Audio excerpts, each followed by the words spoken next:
वो तो सब कर लेते हैं, लेकिन जिसे कोई ना कर सके उसे कुछ सरफिरे और जिद्दी लोग पूरा करते हैं। इन्हीं में से एक शख्स है इस सदी के सबसे क्रांतिकारी कहे जाने वाले इलोन मस्क। इनकी कहानी आपने खूब सुनी होगी, लेकिन आज के इस वीडियो में मैं आप सभी को जिस तरह मोटिवेशन और इंस्पिरेशन का तड़का लगाकर सुनाने वाला हूँ, उसे सुनने के बाद आपका ठंडा दिल कुछ करने की ज्वाला लेकर अपनी कामयाबी के सफर पर निकल जाएगा। इलोन मस्क की जीवन गाथा की बात करें तो इनकी जिंदगी के हर पल का सक्सेस एक अलग ही नजारा बयान करेगा। ये कहानी है कुछ क्रिएटिव सोचने की, उसे पाने के लिए प्रयास करने की, उसमें सफल होने की, फिर गिरने की, संभलने की, ठोकरें खाने की, पूरी तरह बर्बाद होने की और फिर आखिरी प्रयास से पूरी दुनिया के होश उड़ाने की। जी हाँ, हमारे इस लेजेंडरी की कहानी कुछ ऐसे ही बड़े इंटरेस्टिंग और इंस्पायरिंग किस्सों से कूट कूट कर भरी हुई है। और यकीन करना, आज के इस छोटे से वीडियो में कामयाबी के ऐसे ऐसे राज खुलने वाले हैं जो शायद आपकी किस्मत चमका देंगे। तो चलिए शुरू से शुरू करते हैं। 28 जून 1971 को एक अफ्रीकन फैमिली में एक बच्चे का जन्म होता है जिसका नाम रखा जाता है इलोन मस्क। कोई नहीं जानता था कि यह बच्चा एक दिन दुनिया का सबसे अमीर आदमी बनने वाला है। और जानते भी कैसे, उन्होंने फ्यूचर थोड़ी ना देखा था, इसलिए उन्हें यह भी नहीं पता था कि यही बच्चा बड़ा होकर फ्यूचर देखने वाला है। आप सोच रहे होंगे कि भला कोई आदमी फ्यूचर कैसे देख सकता है, तो इसका जवाब भी आपको कहानी में मिल जाएगा।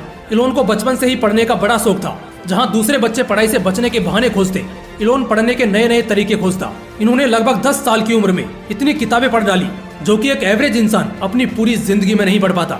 हर दिन 14 से 15 घंटे ये लगातार पढ़ते रहते। इनके माता पिता बताते हैं कि बचपन के दिनों में जब इलोन अपने कमरे में किताबों से लिपटे होते और उस वक्त जब भी उनके माता पिता उन्हें आवाज लगाते तो वो उनकी आवाज तक नहीं सुनते। उन्हें ऐसा लगा कि इलोन के कान खराब हो गए हैं। इसी वजह से उन्होंने उनके कान का ऑपरेशन कराया, लेकिन समस्या फिर भी ठीक नहीं हुई। और बाद में पता चला कि असल में समस्या इलोन के कान में नहीं थी, बल्कि उनके तगड़े फोकस की थी। यानी कि किसी भी चीज में वो अगर एक बार खो जाते तो उसे कौन आवाज दे रहा है या उसके बगल में क्या हो रहा है उसे कुछ फर्क नहीं पड़ता। और यही आगे चलकर उनके जीवन का सबसे बड़ा प्लस पॉइंट साबित हुआ। इलोन बचपन से ही बहुत होशियार थे। बढ़ती उम्र के साथ इनको कंप्यूटर से बड़ा लगाव हो गया। उनका क्यूरियोसिटी लेवल एक एवरेज इंसान से कहीं गुना ज्यादा था। कंप्यूटर के इसी लगाव के दौरान उन्होंने महज 12 साल की उम्र में अपने कंप्यूटर में एक ब्लास्टर नाम का गेम बनाया और उसे $500 में एक कंपनी को सेल भी कर दिया। ये सब तो उनके बचपन के वो किस्से हैं जो ये दर्शाते हैं कि अगर हमारे जीवन का बेस सही हो तो हमारी आगे की जिंदगी सक्सेसफुल तरीके से बीतेगी, इसके चांसेस बढ़ जाते हैं। वो जब बड़े हुए तो क्वीन यूनिवर्सिटी से उन्होंने अपना ग्रेजुएशन कंप्लीट किया। इसके बाद इन्होंने फिजिक्स में बैचलर ऑफ साइंस की डिग्री ली और इसको कंप्लीट करने के बाद वो अपना पीएचडी कंप्लीट करने के लिए कैलिफोर्निया शिफ्ट हो गए।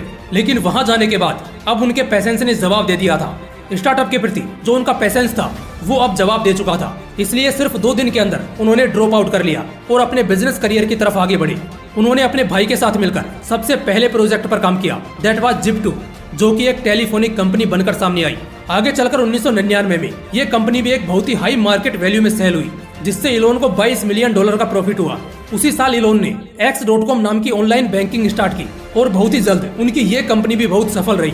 और आगे चलकर X.com एक कोइनफिनिटी नाम की एक कंपनी के साथ मर्ज हो गई, जिससे ये बन गई पहली ऑनलाइन बैंकिंग कंपनी पेपाल, जिसकी वैल्यू हो गई करीब $1.5 बिलियन। यंग और कम एक्सपीरियंस होने की वजह से बोर्ड ऑफ डायरेक्टर्स ने इलोन को बाहर कर दिया।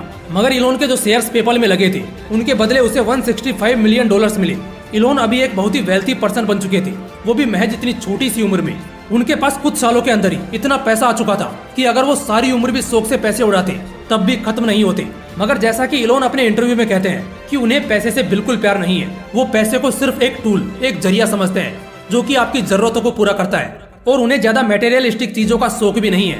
वो बस मानव कल्याण के लिए काम करते हैं और अपने मिशन को अंजाम देते हैं। तो कहानी में आगे बढ़ते हैं। इलोन के पास $150 मिलियन से भी ज्यादा की संपत्ति हो चुकी थी। उन्हें स्पेस ट्रेवल का बड़ा शौक था, मगर अब तक उनके ऑब्जर्वेशन में कुछ भी बड़ा नहीं हुआ था। उन्होंने रॉकेट्स को स्पेस में भेजने की सोची, एक ऐसा रॉकेट जो रीयूजेबल हो, जो स्पेस में जाए और वापस जमीन पर आ जाए। लेकिन ये काम सबको इम्पॉसिबल लग रहा था।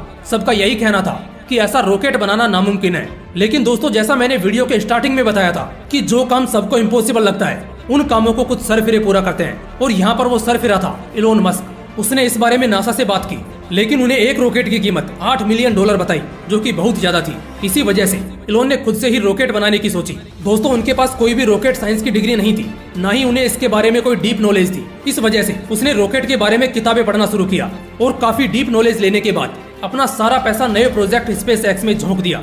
उन्होंने पहली बार कोशिश की, लेकिन वो कोशिश नाकाम रही क्योंकि जगह पे ही सिस्टम ब्लास्ट कर गया। दूसरी बार रॉकेट ऑन द वे ही फट गया और तीसरी बार रॉकेट स्पेस में जाकर ब्लास्ट कर गया। इन 3